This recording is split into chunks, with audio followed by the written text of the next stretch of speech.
The Vikings come out of the bye looking to keep their playoff hopes alive. Hello, everybody. Terry Bennett here on the Lago Vista Football Show, right here on L4 Media, as the Vikings tonight take on Navarro. Now, if you'd have told us at the beginning of the year that this game wouldn't be for the district championship, but would be two teams fighting for their playoff lives, I'd have thought you were crazy. We knew Navarro had a new coach, Coach Glenn Hill, but still, they're a talented team. We all know how good Lago Vista is, but man, this district has been such a grind. I was telling Coach Phillips before we recorded, like, hey, I feel bad for y'all inside the district because, I mean, every game is a heartbreak or a thrilling win. They all seem to be 1 or 2 point wins and losses. But for the fan on the outside, 13-4A Division II is absolutely one of the best divisions or districts of football to watch, and it will continue tonight. Basically, for Lago Vista, they need to win out. They need Gonzalez to lose out. And there's also a path where actually they could lose next week to Wimberley if Gonzalez lose out, depending on points, and the Vikings still get into the playoffs. But more importantly, you just need to win out. Be safe on that side. Hope Gonzalez will lose 2 games. And it's very possible they will because they've got Salado and Gerald left. Those are the 2 district leaders. Again, crazy to think Wimberley, Navarro, and Lago Vista aren't sitting on that. And crazy to think that only one possibly of those 3 teams will make the playoffs. All right, we're going to take a break. When we come back, it is the head coach of the Vikings, Coach Creighton Phillips, right here on the Lago Vista Football Show.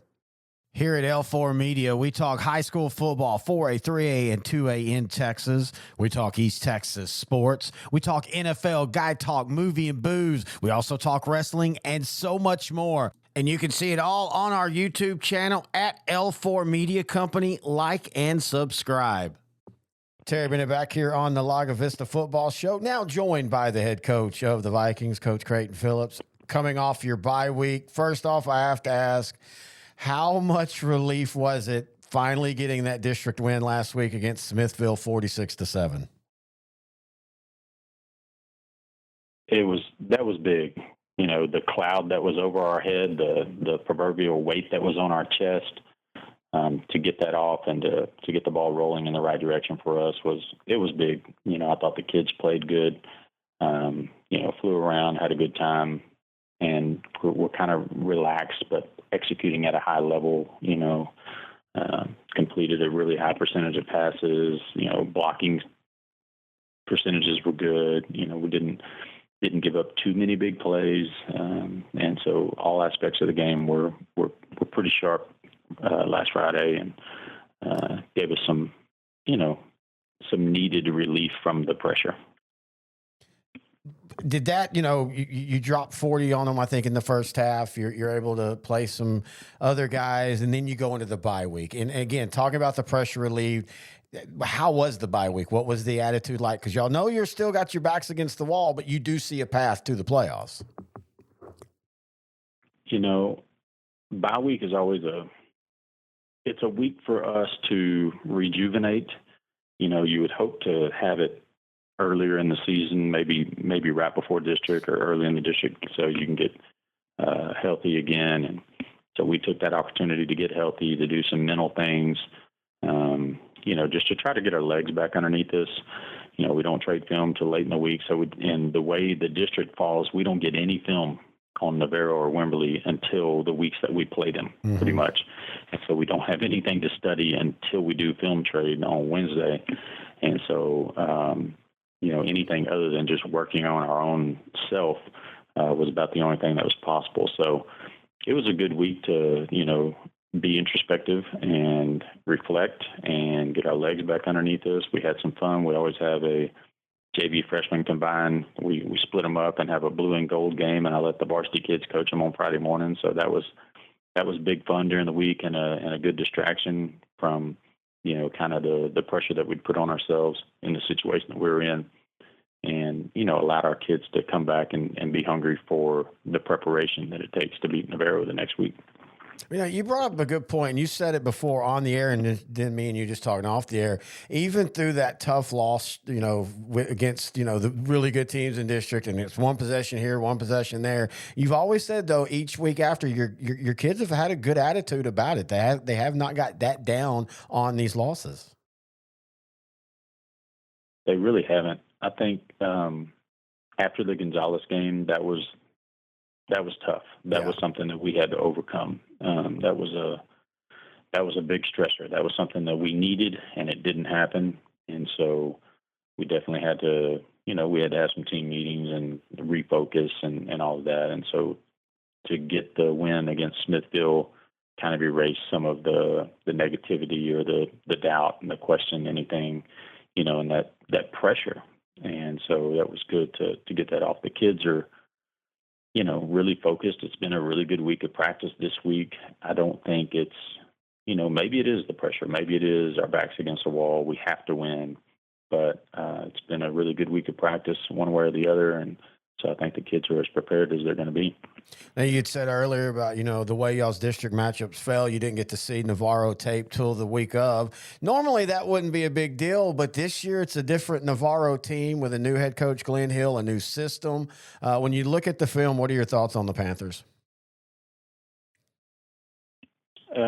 They're really dynamic. Their running back, he's very talented. Their scheme is they do some cool stuff. They shift and they move and they force you to line up and balance up and defensively I think it's a challenge. It's like it's like Gonzalez with more formations, more motions, a little bit more trickery, And there's a couple of plays that they really like, and they're really good at it, and they've gotten comfortable at it even in their first year, and so they definitely have their bread and butter. And if you don't find a way to stop it, then it's going to be a long night. And defensively, they're good at what they do. Again, they're actually fairly simple defensively. They're very aggressive up front. That's hard to simulate sometimes in practice, but they do a good job with what they do, and our kids have done a really good job preparing for it, I think. Well, and I know the record might not speak what I'm about to say, but as I've seen some of their film, I've been impressed with how quick they have accepted this new system, because it's a completely different from what Navarro of the 10 and 15 years before had been doing.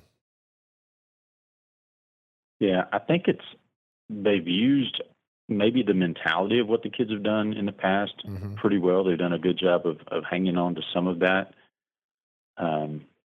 But it's different. They're throwing the ball around. They're changing formations. They're in the shotgun. They're doing a lot of things to help get their kids the ball in space and to do things that their kids are good at doing. And they're not stuck in a system that, requires a certain type of kid. And so they're using their talent in a lot of different ways. And Coach Hill has done a really good job of recognizing who they have and what they're good at and finding ways to really use that to their advantage. So preparing for them has been a challenge for sure. But it's been a fun week. As always, we want to thank Coach Phillips for joining us. Like I said last week or 2 weeks ago before the bye, basically Lago Vista's been playing in the playoffs for the last 3 games. And it started with that win against Smithville. Now these last 2, you're going to need a little bit of help, but I think that helps. It's attainable. I would be very shocked if Gonzalez wins both of these games. And that's nothing against the Apaches. They're a really good team, but I just think Gerald and Salado are above them. And so that's what you need to happen. That gets Lago Vista back into the playoffs. Either way, we'll be here next week with the Coach's Show. Hopefully we'll be talking about preparing for the last game, get that win, and to the playoffs. If they do make the playoffs, then again, as always, we'll have a show till they are not in the playoffs or the season ends. I want to remind everybody, if you like 4A football, and you obviously do because you listen to Lago Vista, check out our 4A show each and every week, sideline to sideline. Go to YouTube, youtube.com/@L4 Media Company on all podcast platforms and on our podcast page, S2SGrantandTerry.com. Enjoy the Halloween, enjoy the football, safe travels to Salado, and we'll meet back here next week on the Lago Vista Football Show.